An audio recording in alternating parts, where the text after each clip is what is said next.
friends, I am back again. In this video, we are going to learn a next tense which is future indefinite tense. Previous video में हम बात कर चुके हैं present indefinite tense और past indefinite tense के बारे में। आज के इस वीडियो में हम बात करेंगे फ्यूचर इंडेफिनिट टेंस के बारे में। मीन्स आने वाले समय में, फ्यूचर का मतलब होता है फ्रेंड्स जो भविष्य में घटनाएं होंगी, जो कार्य भविष्य में होती हैं उसको क्या बोलते हैं, फ्यूचर टेंस।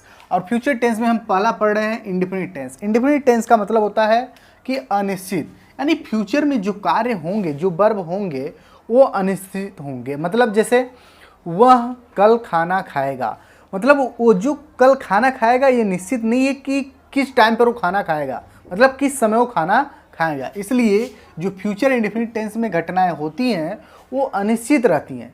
होंगी मतलब वो खाएगा तो, लेकिन वह अनिश्चित है कि कब खाएगा, कोई फिक्स निश्चित नहीं है। इसीलिए फ्यूचर इंडेफिनिट टेंस इसको कहा जाता है। अब फ्यूचर इंडेफिनिट टेंस को देखिए कैसे पहचानेंगे कि यह फ्यूचर इंडेफिनिट टेंस है। हमने बताया था कोई भी टेंस पहचानने के दो फॉर्म हो सकते हैं, हिंदी वर्जन, हिंदी लैंग्वेज और इंग्लिश लैंग्वेज, यानी इंग्लिश सेंटेंसेस होंगे फिर हिंदी सेंटेंसेस होंगे। तो दोनों को कैसे फाइंड आउट करना है, कैसे पता करना है कि ये जो मेरा सेंटेंस है किस टेंस का है, मीन्स फ्यूचर इंडेफिनिट टेंस का है कि नहीं है। तो हिंदी वर्जन में क्या करते हैं कि लास्ट में जो सेंटेंस आता है फ्रेंड्स, हिंदी वाक्य के अंत में मीन्स वर्ब में, क्रिया में क्या लगा रहेगा, गागेगी, गागेगी। मतलब जैसे खाएगा, खाएगा, जाएगा, पढ़ेगा, पढ़ेगी, खेले, खेलेंगे, खेलेगी।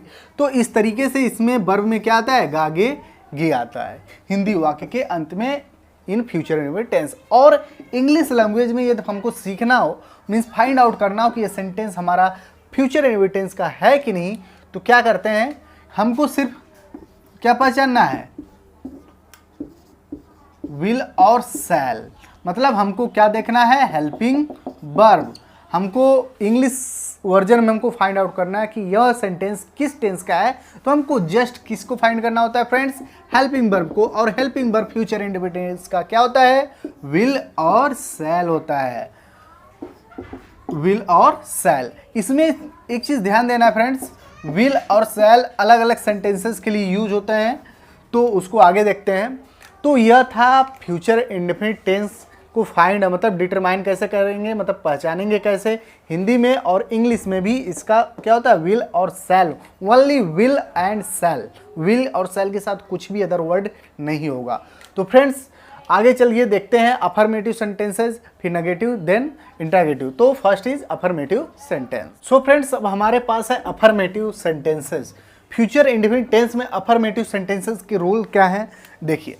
हम रूल की बात करें तो जो हमारा फर्स्ट रूल होता है कि सबसे पहले क्या आएगा, सब्जेक्ट आएगा फ्रेंड्स।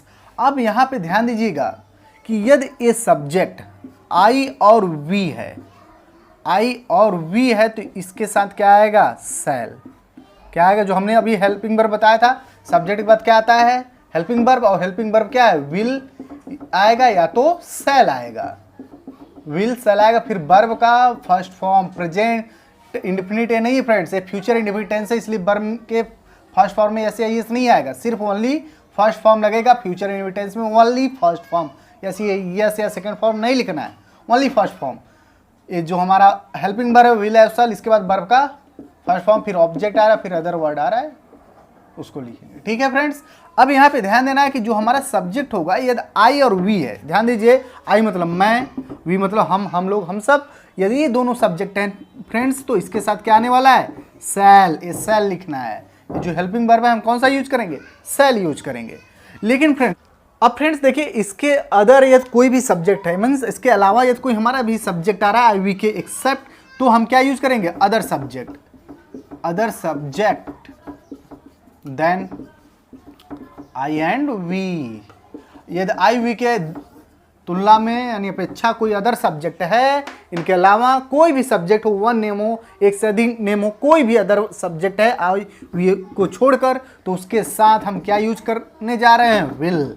हम विल यूज करेंगे। ठीक है फ्रेंड्स, ये था अफर्मेटिव का पहला रूल। अब इसी में सेकेंड रूल ये समझना है फ्रेंड्स कि यदि इफ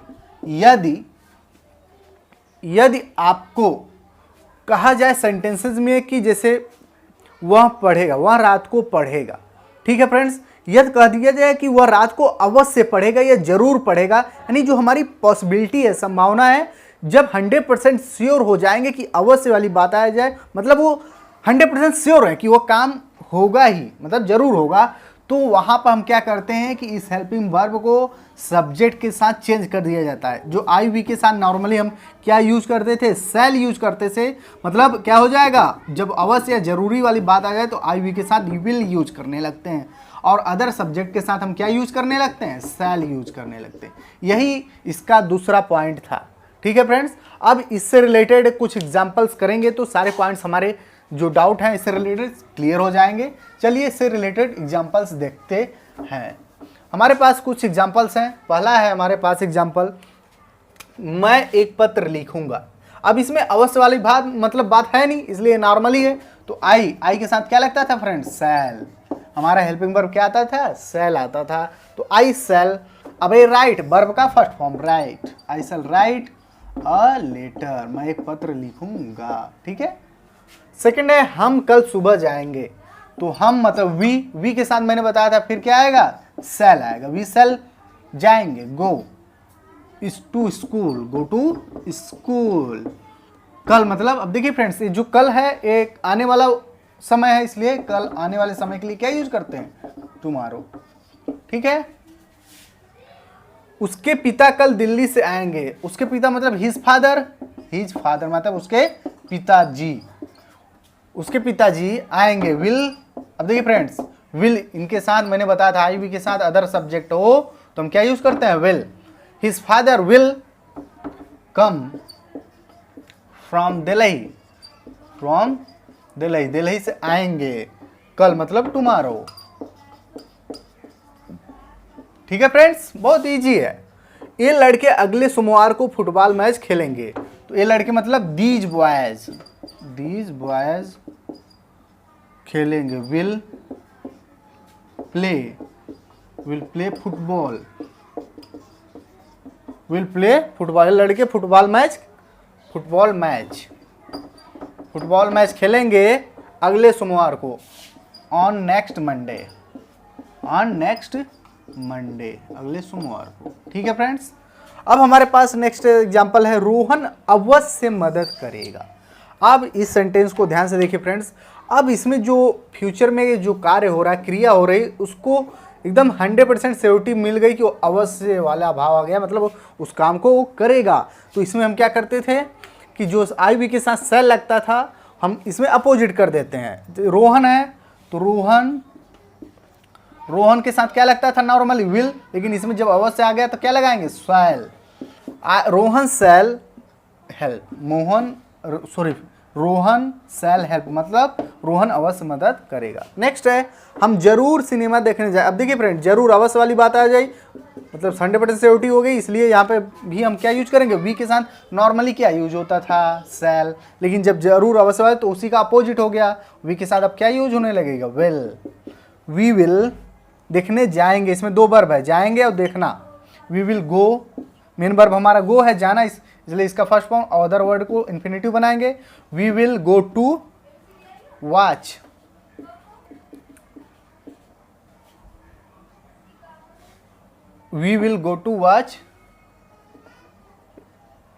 सिनेमा,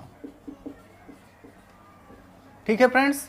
ये था अफर्मेटिव से रिलेटेड कुछ एग्जांपल्स, जो फ्यूचर इंडिपेंडेंट टेंस के अफर्मेटिव जो रूल हैं अप्लाई होते हैं, उन पे रिलेटेड हमने एग्जांपल्स दिए, और बहुत इजी हैं, और प्रैक्टिस करेंगे तो आपको ये सब पॉइंट्स क्लियर हो जाएंगे। और ज़रूर प्रैक्टिस करना चाहिए, क्योंकि आप लर्नर हैं तो प्रैक्टिस तो करना बनता है भाई। तो अब देखिए नेक्स्ट है हमारा, अफर्मेटिव तो हो गया, अब है हमारा नेगेटिव सेंटेंसेस, उसको देखते हैं। अब देखिए फ्रेंड्स, फ्यूचर इंडेफिनिट टेंस का नेगेटिव सेंटेंसेस किस प्रकार बनता है, कि जब इस प्रकार के टेंसेस में नेगेटिव नॉट वर्ड आता है तो कैसे रूल अप्लाई करते हैं। तो इसका रूल क्या कहता है फ्रेंड्स, इसको देख लेते हैं। रूल ए है कि पहले क्या आएगा, मेरा सब्जेक्ट आएगा, फिर हमारा हेल्पिंग वर्ब विल या तो सेल आने वाला है। विल और सेल के बाद जस्ट नॉट यदि आ रहा है, नहीं आ रहा है तो नॉट, ओनली नेवर आ रहा है, कभी नहीं आ रहा है तो ओनली नेवर यूज करेंगे।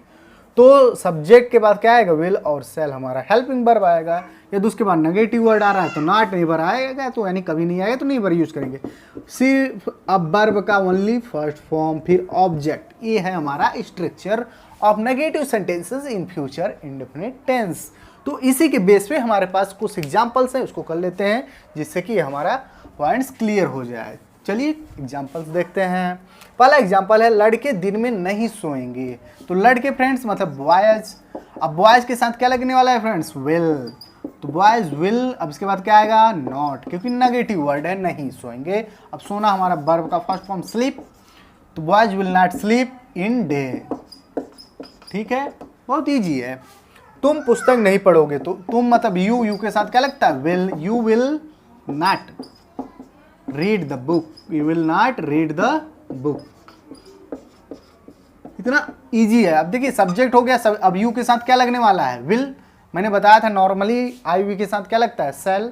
उसके अलावा कोई अदर सब्जेक्ट है तो क्या लगेगा, विल। अब इसके बाद नॉट आ गया, फिर वर्ब का फर्स्ट फॉर्म, फिर हमारा ऑब्जेक्ट है। ठीक है, नेक्स्ट है एग्जाम्पल, मैं वहां कभी नहीं जाऊंगा। तो आई के साथ अब क्या लगेगा, सेल। आई सेल नेवर, कभी नहीं, क्या हो जाएगा, never. I shall never go there, मैं वहां कभी नहीं जाऊंगा। ठीक है, I shall never go there. अब इसके साथ क्या लग गया, नेवर आ गया, क्योंकि यहाँ पे क्या था, कभी नहीं था। नेक्स्ट एग्जाम्पल है, वे आज रात नहीं खेलेंगे। वे मतलब दे।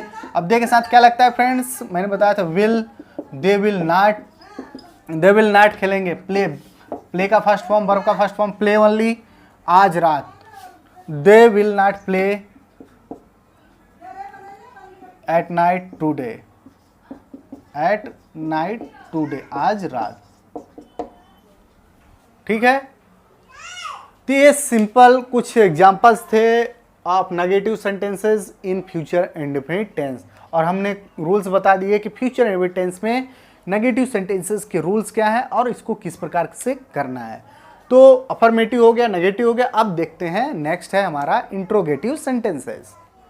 अब देखिए फ्रेंड्स, हमारे पास है फ्यूचर इंडेफिनिट टेंस का इंट्रोगेटिव सेंटेंसेस। अब इंट्रोगेटिव सेंटेंसेस के रूल क्या है, इसको देखते हैं। इंट्रोगेटिव सेंटेंसेस के रूल क्या कहता है कि जब क्या आएगा, पहले जब क्या लगा के प्रश्न किया जाएगा तो हम हेल्पिंग वर्ब को सबसे पहले लिखेंगे, फिर सब्जेक्ट लिखेंगे, फिर वर्ब का फर्स्ट फॉर्म, फिर ऑब्जेक्ट लिखेंगे। ठीक है, मतलब जब क्या लगा के प्रश्न पूछा, यानी क्या वर्ड पहले आएगा, जैसे क्या वह खेलेगा, क्या वह जाएगा, क्या वह मतलब नाचेगा। तो इस तरीके के सेंटेंसेस होते हैं, क्या लगा के जब प्रश्न किया तो सबसे पहले हम हेल्पिंग वर्ब, हेल्पिंग मतलब विल या शैल को सबसे पहले लिखेंगे।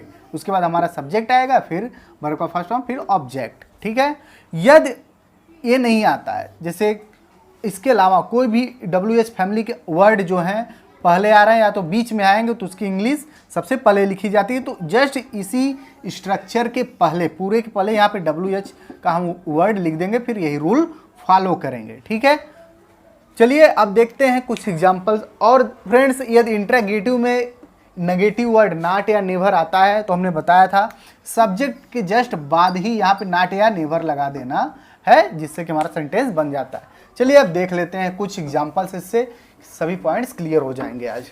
देखिए पहला एग्जांपल है, तुम्हारा भाई कल कहाँ जाएगा। तो वेयर, मतलब ये कहाँ वर्ड है, वेयर कहाँ है, तो क्या हो जाएगा, वेयर मतलब कहाँ, वर्ड बीच में आया इसलिए इसकी इंग्लिश लिखी जाएगी वेयर। अब हेल्पिंग वर्ब क्या लगेगा फ्रेंड्स, तुम्हारा भाई, इसके अनुसार क्या लगेगा, विल।